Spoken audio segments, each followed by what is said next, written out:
अऊज़ु बिल्लाहि मिनश शैतानिर रजीम। पनाह मांगता हूँ मैं अल्लाह की शैतान मरदूद से। बिस्मिल्लाहिर रहमानिर रहीम। शुरू अल्लाह के नाम से जो बड़ा मेहरबान नहायत रहम वाला है। द बॉटम लाइन के नाज़रीन इकराम, अस्सलामु अलैकुम।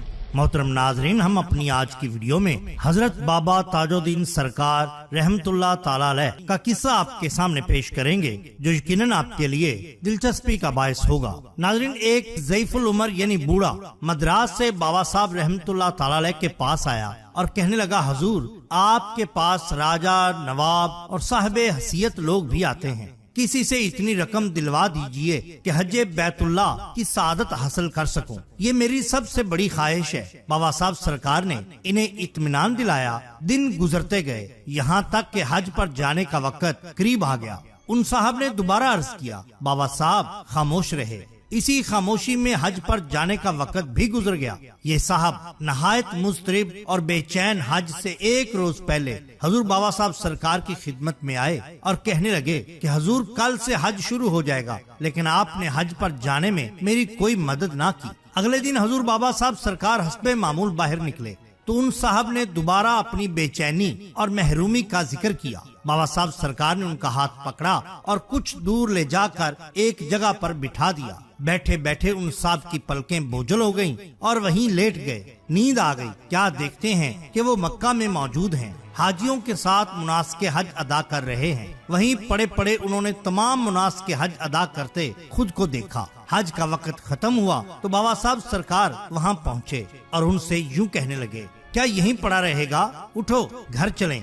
ज़ईफुल उमर साहब के पपोटों में हरकत हुई और वो उठकर मस्ताना वार बाबा साहब सरकार के साथ हो लिए। ये बूढ़े शख्स मद्रासी बाद में नाना के नाम से मशहूर हुए और आखिर वक्त तक ताज आबाद में आपके पास ही रहे। बिल्कुल इसी तरह बयान किया जाता है कि शकरदरा में जब आप मौजूद थे तो एक पंजाबी चोर जिसका नाम गंडा सिंह था आया। अव्वल तो वो चोर था, दोम ये कि वो औलिया अल्लाह का मुनकर था। औलिया अल्लाह का मुनकर तो कुजा, वो खुद बाबा गुरु नानक सरकार जी के खिलाफ भी बहुत बकवास करता था। एक दफा हजूर बाबा ताजुद्दीन सरकार अपने मुरीदैन बासफा के साथ महफिल में मौजूद थे। जिक्र फिक्र की महफिल थी। हर सू दुरूद पाक से फिजा पुर नूर हो रही थी। इतने में कहीं से गंडा सिंह भी वहाँ आ थमका। आते ही ऑल फॉल बकने लगा। हाजरीन महफिल ने उसको बहुत समझाया, लेकिन वो बाज न आया, बल्कि महफिल के अंदर तक जा घुसा।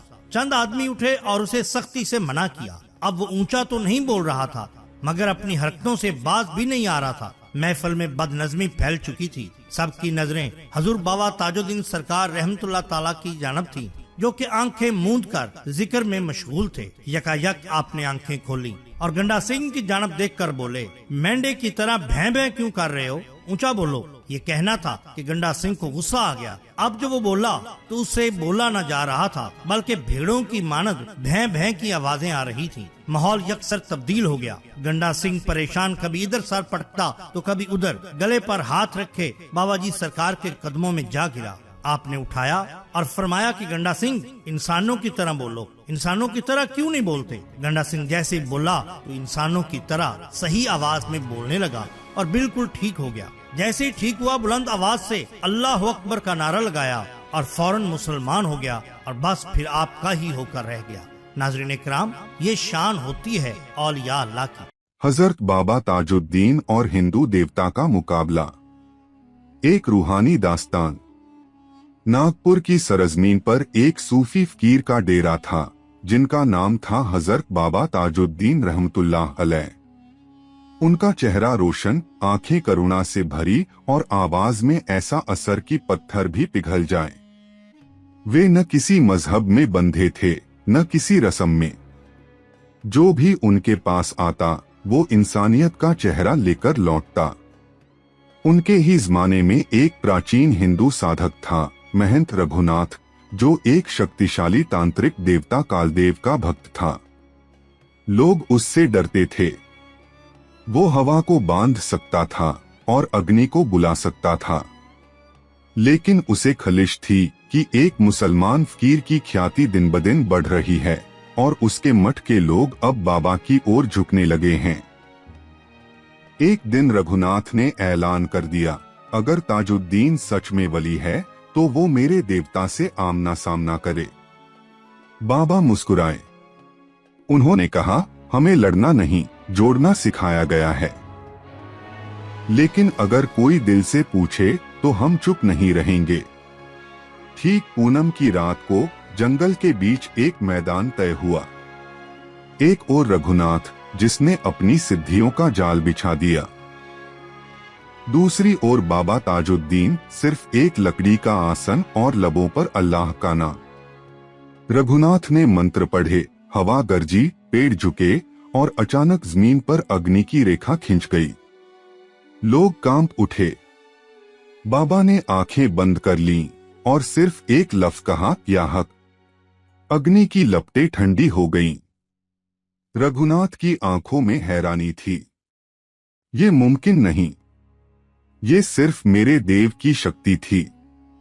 बाबा बोले, शक्ति सिर्फ उस तक पहुंचती है जो प्रेम और विनम्रता से पुकारे। तू डराता है, मैं बुलाता हूं। फर्क यही है। रघुनाथ तिलमिलाया। उसने अपनी आखिरी सिद्धि का प्रयोग किया, कालव्यूह। ये वो शक्ति थी जो सामने वाले की रूह को भटका सकती थी। उसने कहा, अब देखता हूं तेरा अल्लाह कैसे बचाता है। बाबा ने अपनी चादर जमीन पर बिछाई और सूफियाना अंदाज में झूमते हुए बस इतना कहा, इश्क में खुद को मिटाना पड़ता है। अचानक हवा रुक गई, पक्षी थम गए और पूरा वातावरण रोशन हो गया। लोगों ने देखा, बाबा के चारों ओर नूर का घेरा बन गया था, जैसे कोई फरिश्ते उतर आए हों। और रघुनाथ वहीं गिर पड़ा। उसकी आंखों में पानी था। वो बाबा के कदमों में गिरकर बोला, मैं हार गया, लेकिन मैंने आपको पा लिया। क्या मुझे भी अपने रास्ते पर ले लोगे? बाबा ने उसके सिर पर हाथ रखा और कहा, तू आज हारा नहीं, खुद से जीता है। उस दिन से रघुनाथ बाबा ताजुद्दीन का मुरीद बन गया। उसका नाम रखा गया राघिब। उसने अपने तांत्रिक ग्रंथ जलाए और बाबा के मजार की सेवा में लग गया। इस घटना के बाद बाबा की ख्याति और बढ़ी। हिंदू, मुसलमान, सिख, ईसाई सब उनके दर पर आने लगे। कोई भी उनसे मजहब नहीं पूछता था, सबको बस उनके पास सुकून मिलता। फिर एक दिन उत्तर की ओर से 5 सिद्धों का एक दल आया। इन्हें लोग पंचकाल कहते थे, जो प्राचीन देवताओं की साधना से अदृश्य शक्तियों के स्वामी बन चुके थे।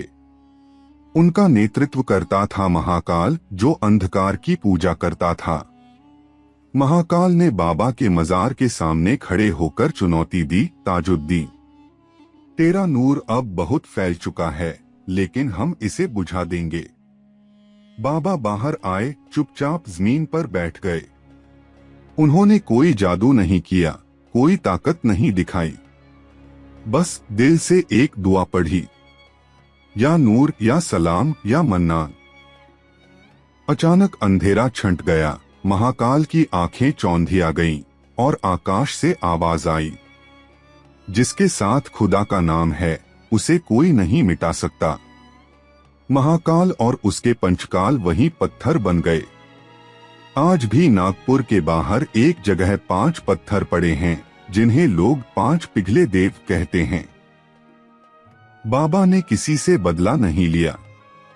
उन्होंने कहा, मैं किसी को हराने नहीं, सबको रोशन करने आया हूं।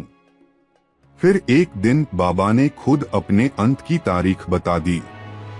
उन्होंने कहा, अब मेरा वक्त पूरा हुआ, लेकिन मेरा नूर रहेगा हर उस दिल में जो मोहब्बत और सच्चाई से धड़कता है। बाबा की वफात के बाद उनके मजार से भी नूर की किरणें उठती हैं। वहां जो भी आता है, मजहब, जुबान, जात पात से ऊपर उठकर सिर्फ इंसान बनकर लौटता है। ये कहानी नहीं, एक पैगाम है कि जब सच्चाई, मोहब्बत और इश्क हकीकी मिल जाएं, तो देवता भी झुक जाते हैं और अंधेरा खुद रोशनी का रास्ता मांगता है। हम हर माह लंगरे चिश्तिया का इंतजाम करते हैं, जिसमें दोस्त अहबाब अपनी हैसियत के मुताबिक हिस्सा डालते हैं। अगर आप भी लंगरे चिश्तिया में अपना हिस्सा डालना चाहते हैं तो दर्ज झैल नंबर पर सिर्फ 50 रुपए का जायज कैश कराकर अपना हिस्सा डाल सकते हैं। अगर आपको हमारी ये वीडियो पसंद आई हो तो लाइक कीजिए, सब्सक्राइब कीजिए हमारे चैनल द बॉटम लाइन को, ताकि हम आपके लिए और भी बेहतरीन वीडियोस ला सके। अपना, अपने दोस्तों का, गिरदनवा के लोगों का बहुत ख्याल रखिए। अल्लाह और अल्लाह के रसूल सल्लल्लाहु अलैहि वसल्लम से बेहद मोहब्बत कीजिए। आपका बहुत शुक्रिया। अल्लाह हाफिज।